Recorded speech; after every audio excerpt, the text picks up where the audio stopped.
Bismillahirrahmanirrahim. Assalamualaikum warahmatullahi wabarakatuh.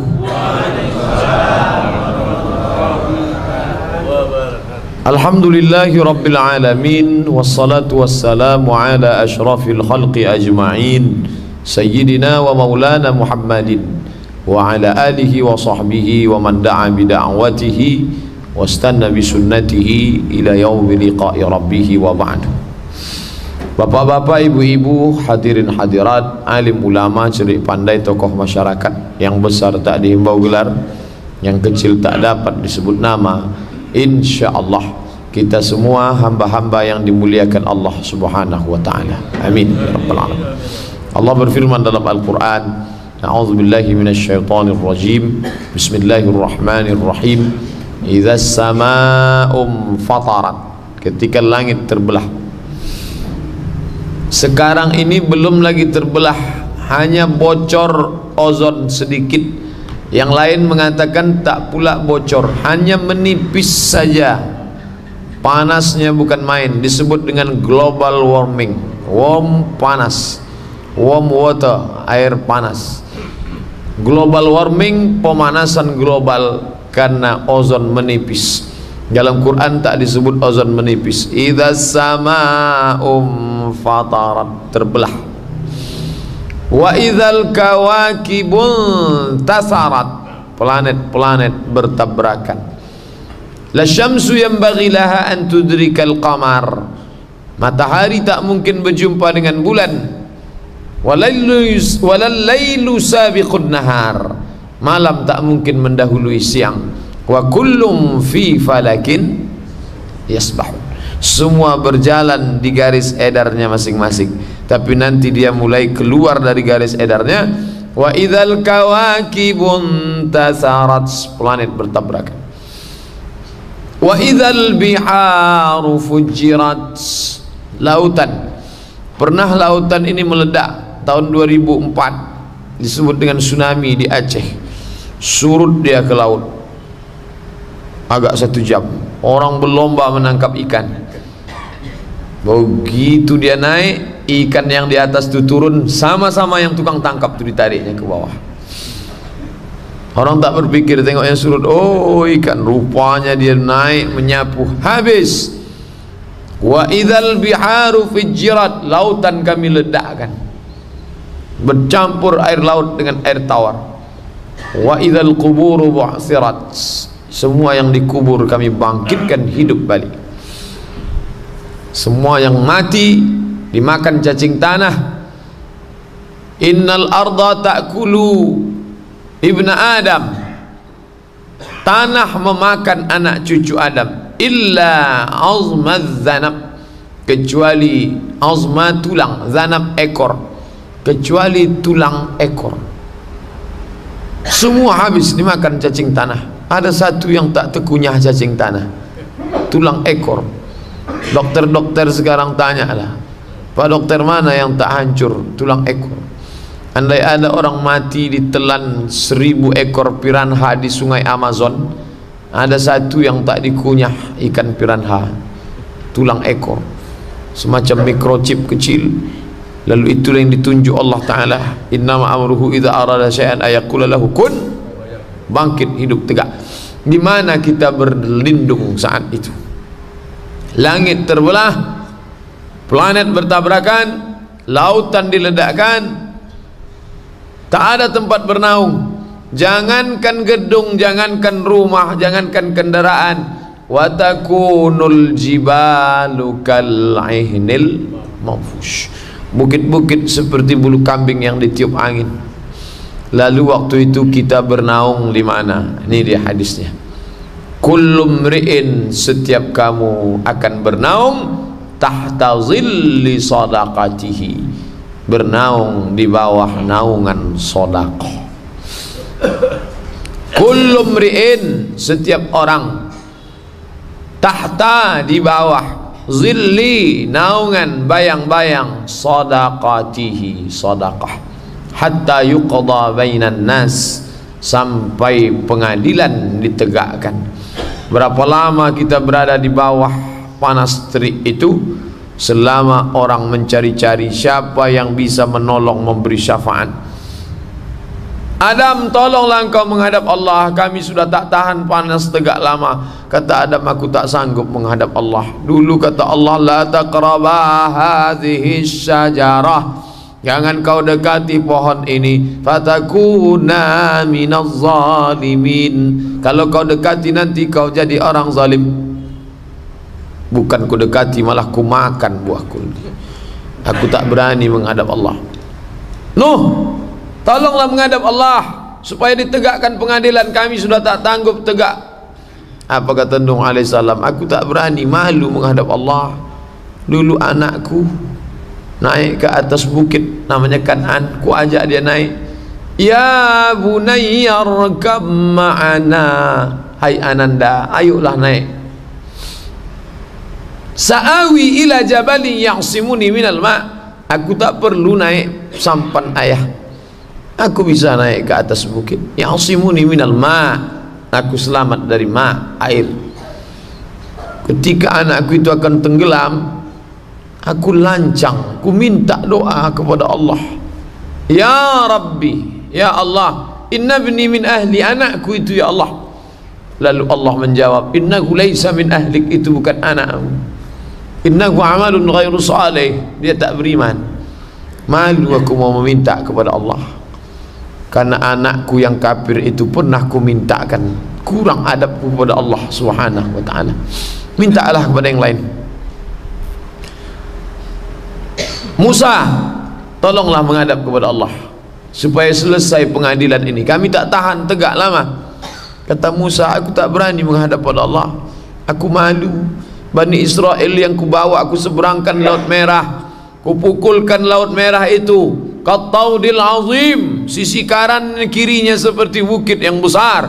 Lalu kami menyeberang, kuselamatkan Bani Israel. Tapi mereka malah kafir kepada Allah. Mereka menyembah lembu Samiri, mereka meminta yang tidak-tidak. Sudah kumintakan makanan manna wa salwa, diturunkan Allah awan, mereka malah minta. Ya Musa, ad'u lana rabbaka yukhrij lana mimma tumbitul ard. Hai Musa, tolonglah engkau berdoa kepada Allah supaya dikeluarkannya tanam-tanaman, min baqliha wa qithaiha wa fumiha wa adasiha. Bakal sayur, qitha timun, fum bawang putih, basal bawang merah. Mereka minta bawang putih, bawang merah. Untung tak minta jengkol semua petai. Dan diturunkan manna salwa, wa anzalna alaihimul ghamama, kami turunkan awan supaya tak panas. Wa anzalna alaihimul manna wassalwa. Mereka minta yang tidak-tidak. Malu aku mau menghadap kepada Allah. Pergi menghadap ke Isa. Isa, tolong kami Isa, ini tak tahan lagi. Engkau adalah orang yang dipilih oleh Allah. Dulu kau bisa menghidupkan orang mati, dulu engkau bisa menyembuhkan orang kusta, dulu kau bisa menyembuhkan orang buta karena izin Allah. Tentu Allah sayang kepada engkau, tolong selamatkan kami. Katamu Isa, aku malu menghadap Allah, tak bisa aku menghadap Allah. Umatku membuatkan patung aku, menyembah aku sampai mati, maka aku tak mau menghadap Allah subhanahu wa ta'ala. Kalau kalian mau, menghadaplah kepada Sayyidul Anbiya wal Mursalin, Muhammad sallallahu alaihi wasallam. Datang mereka menghadap kepada Nabi Muhammad, dialah yang berani menghadap Allah subhanahu wa ta'ala. Kenapa? Likulli nabiyyin da'watun mustajabah. Setiap nabi punya doa makbul. Doa Musa sudah dipakainya, doa Nuh sudah dipakai. Tapi Muhammad sallallahu alaihi wasallam, doa itu dia simpan ketika giginya retak, ketika pelipisnya berdarah, ketika dia sudah terancam akan mati dikepung kafir musyrik. Berteriak sahabat yang menjaga keliling, ya Rasulullah, inilah masanya doa kepada Allah supaya turun hukuman. Kata Nabi, tidak, biarlah ku simpan ini satu doa ini. Untuk apa? Syafa'atan li ummati yaumal qiyamah. Begitu sayangnya Nabi itu ke kita. Dia tak tahu kita, dia tak jumpa kita, tapi dia katakan, kusimpan ini untuk umatku yang akan datang 1437 tahun yang akan datang. syafa'atan li ummati yaumal qiyamah. Apa yang kita buat untuk Muhammad sallallahu alaihi wasallam hari ini? Untuk menggerakkan lidah berselawat pun tak mau. Asyhadu anna Muhammadar Rasulullah. Pak bala 6. Bukan dia bersalat Allahumma salli ala. Apa salahnya kumpulkan friend, kumpulkan. Nanti habis solat kita main lagi. Tak ada ingat kepada Nabi. Padahal muazin bolak-balik sudah membacakan innallaha wa malaikatahu yusalluna 'alan nabi ya ayyuhallazina amanu sallu 'alaihi. Sallu alaihi, 3 kali diulang. Sallu alaihi wa sallimu taslima. Tetap juga umat itu tak mau berselawat, tapi dia tak marah, tak dendam. Kusimpan ini untuk umatku hari kiamat. Tapi sementara syafaat itu datang, sementara orang tadi menghadap Musa, menghadap Isa, menghadap ini, menghadap Adam, menghadap Nuh, kita bernaung di mana? Kullu mri'in, setiap orang, tahta zilli sadaqatihi, bernaung di bawah naungan sedekahnya. Hatta yuqda bainan nas, sampai pengadilan di atas manusia. Jadi kalau selama ini menyangka saya sudah berikan 5 sak semen, untuk apa? Kasihan saya Pak Ketua Masjid tu minta-minta, jadi saya kasih lah. Bukan untuk kita. Ini yang salah pemahaman. Saya kasih ini bukan untuk masjid. Masjid tak perlu itu. Saya kasih ini supaya saya dapat naungan di padang mahsyar nanti. Kira-kira Pak Ustadz naungannya berapa? Ya sesuai sedekahnya. Kalau 50.000 mungkin 1 keping seng lah itu. Kalau yang 5 juta mungkin cor, tebalnya agak macam itulah kalau 5 juta. Tapi kalau dapat 1 truk 90 berapa tadi Pak? 98 mungkin segitu tebalnya. Kalau yang 5.000 perak koran lah itu. Koran. Kita ini akan bernaung. Di mana bernaung? Tahta zilli sadaqatihi, di bawah naungan sedekah. Selama ini kita melihat sedekah itu dari satu aspek atas. Saya kasih, saya bangun, itu nengok dari atas. Hari ini kita nengok dari bawah. Kita sedang bernaung di atas. Kapan kita bangun naungan itu? Waktu di dunia. Yang kaya duit banyak mati, tinggal. Yang punya harta warisan banyak mati, tinggal. Berapa dia? Dulu istri itu dapatnya 1/8. Kalau saya meninggal, biar mudah cara ngitungnya, ini bukan harta saya segini, enggak. Ini biar mudah aja cara ngitungnya. Taruhlah harta saya 1 M. 1 M, 1 miliar, bukan 1 ember. 1 miliar. Istri itu, karena saya ada anak, istri dapat 1/8. 1/8 dari 1 M berarti 125 juta. Nah, itu dah punya istri. Dulu begitu, 125 juta untuk istri. Dulu begitu. Sekarang perempuan ini dibantu oleh LSM perempuan, NGO namanya, non government organization, organisasi non pemerintah yang bernaung di bawah kesetaraan gender. Mereka minta hak, terus ngotot. Akhirnya mereka berhasil mengeluarkan, mempengaruhi KHI, Kompilasi Hukum Islam Indonesia. Akhirnya perempuan sekarang tidak lagi mendapat 125. Lalu dapatnya berapa Pak Ustadz? Ini ibu-ibu tentu penasaran, berapa dapat kami? Yang tak datang malam ini menyesal, tapi dia bisa dengar streaming. Maka Kompilasi Hukum Islam membantu perempuan sejak menikah 2000, meninggal 2015. Maka selama 15 tahun itu, harta yang diperoleh selama sejak nikah sampai meninggal dibagi 2 dulu. Dapat 1 M dibagi 2, 500 untuk istri, 500 untuk almarhum. 500 istri, 500 almarhum. Setelah itu 500 punya almarhum ini, istri dapat lagi 1/8. 500 itu berapa 1/8-nya? 60 sekian.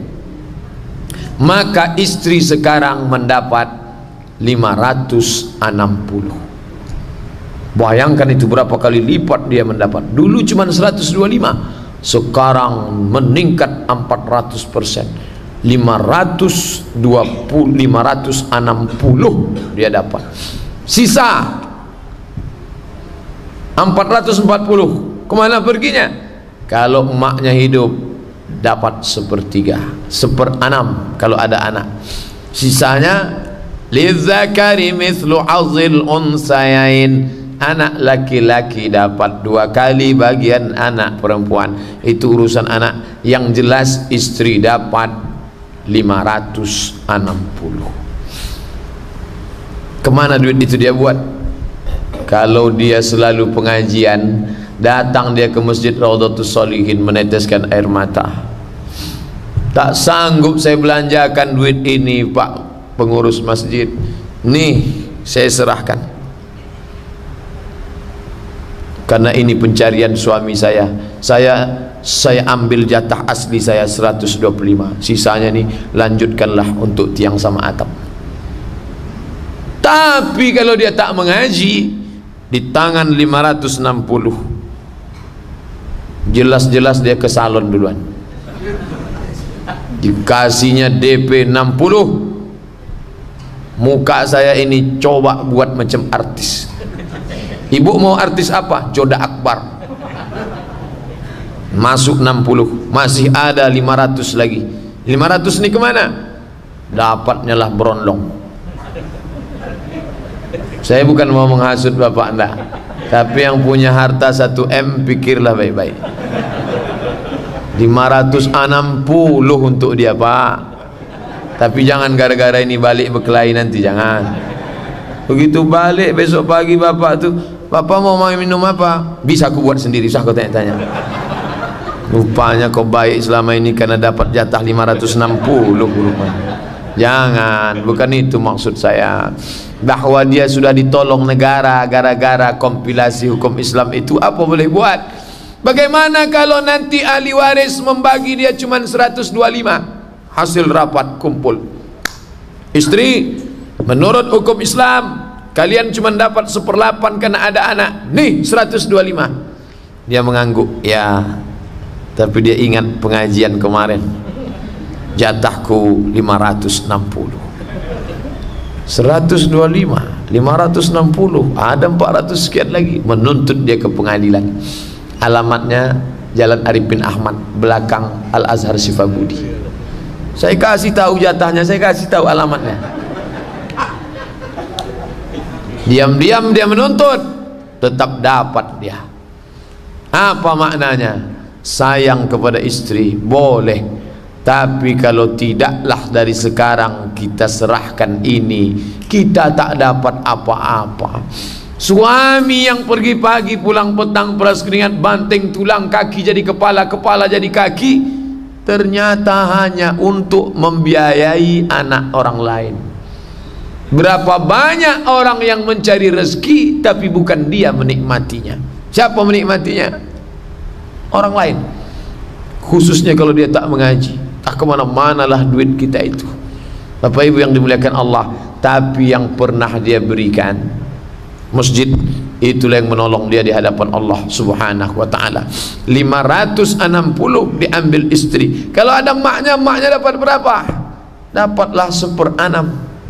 Yang mengandung, membesarkan, menyusukan, bersimbah darah, dia melahirkan, dia dapat 1/6. 500 1/6-nya 80, sekian, 80 juta dia dapat. 560 tambah 80, masih ada 340, 360 lagi. Siapa itu? Diambil oleh anak. Istri dapat, anak dapat, orang tua dapat kalau dia hidup. Kalau tidak, dihabiskan anak. Lidzakari, 2 kali diulang dalam Quran. Lidzakari mislu hazzil unsayain, anak laki-laki dapat 2 kali bagian anak perempuan. Lalu yang mencari duit itu dia dapat apa? Yang dulu atas nama dia semua, rumah kos-kosan nama dia, tanah nama dia, sawit nama dia, karet nama dia, mobil nama dia, tanah kosong nama dia. Dia dapat apa? Makanlah nama itu. Tak dapat apa-apa, cuman dapat kain putih tipis yang tak berjahit, digulung mereka macam dodol. Bawalah kain itu. Kalau dia jemaat HKBP Santa Maria masih pakai jas, pakai dasi, mati. Disuntik mereka pakai formalin seminggu, melotot matanya di ruang tamu. Orang Islam lah, mati pagi, zuhur kebumikan, dibawa juga ke masjid. Inilah baiknya Islam. Solat ke Raudhatus Shalihin tak pernah menyumbang agak sekilo, jangan 1 sak, 10 kilo pun tak mau. Tapi begitu meninggal dibawa juga ke Raudhatus Shalihin. Dan imamnya pula baik, bukan main.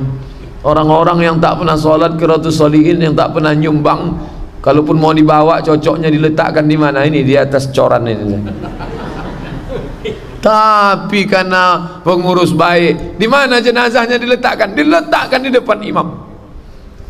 Imam pun menegakkan dia, luruskan shaf, Allahu Akbar, Allahumma ighfir lahu, maafkan dia ya Allah, warhamhu, rahmati dia ya Allah, wa'afihi.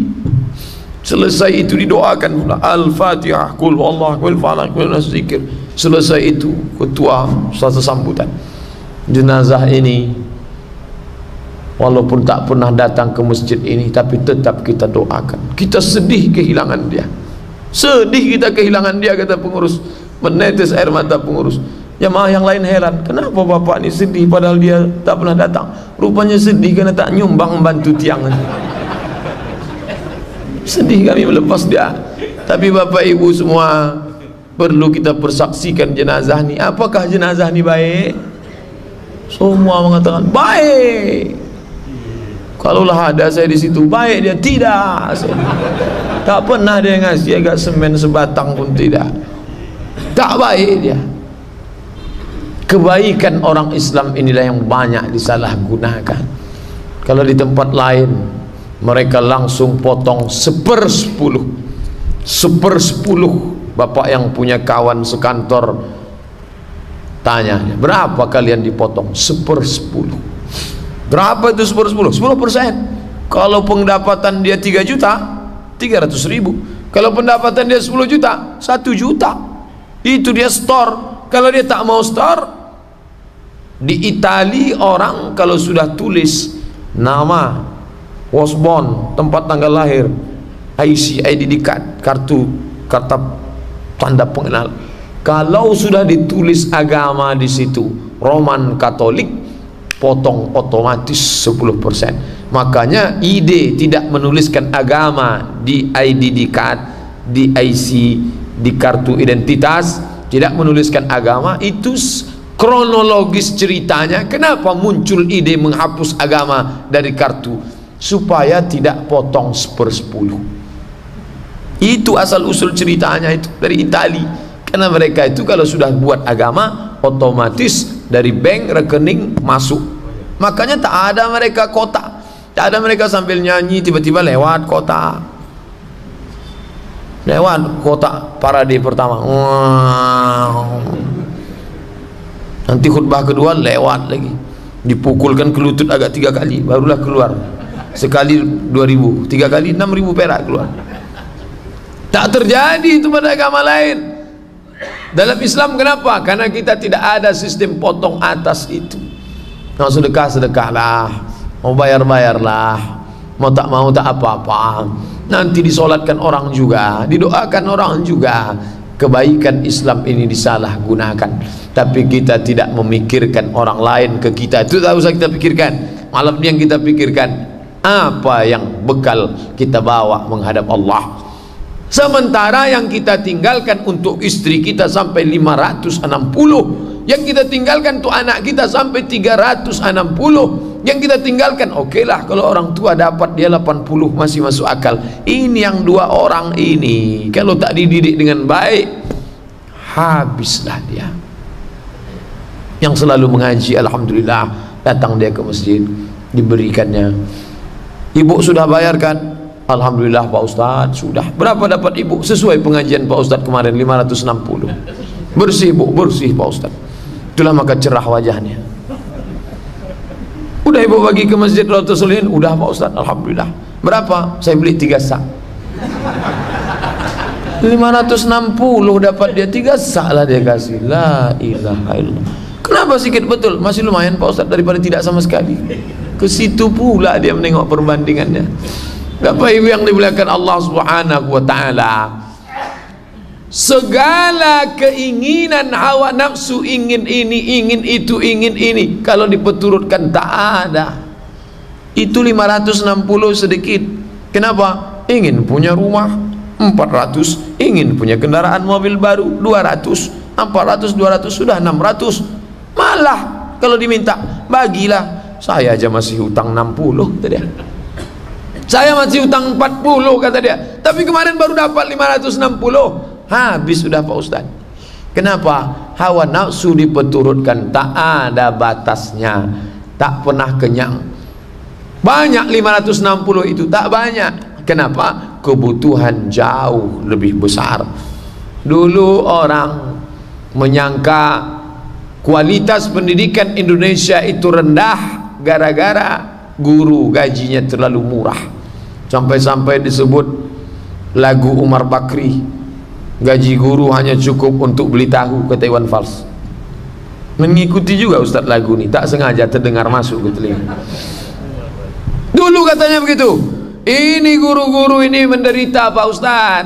Lalu mengapa demikian? Muncullah ide supaya guru-guru ditingkatkan kualitas cara mengajarnya. Muncullah apa yang disebut dengan sertifikasi guru. Tapi setelah berjalan beberapa tahun, Diknas Pendidikan Nasional, Kementerian Pendidikan Nasional, Kemendiknas mulai mengevaluasi ulang. Kenapa? Uang negara habis triliunan rupiah, kualitas pendidikan tidak meningkat. Malah guru sejak dinaikkan gajinya makin tak fokus di lokal. Beberapa kabupaten kota mengadu ke saya, Pak Ustadz, sejak guru-guru ini naik sertifikasi, angka perceraian makin tinggi. Saya tak mau sebut nama kabupatennya, menjaga kode etik jurnalistik. Ini Pak Ustadz, angkanya per tahun sampai 600. Per tahun 600 angka perceraian, artinya di kabupaten itu satu hari 2 kali orang bercerai. 600 satu hari, pagi bercerai, siang bercerai. Dan yang paling hebatnya lagi, menggugat itu perempuan. Dan yang paling hebatnya lagi, yang menggugat itu adalah guru.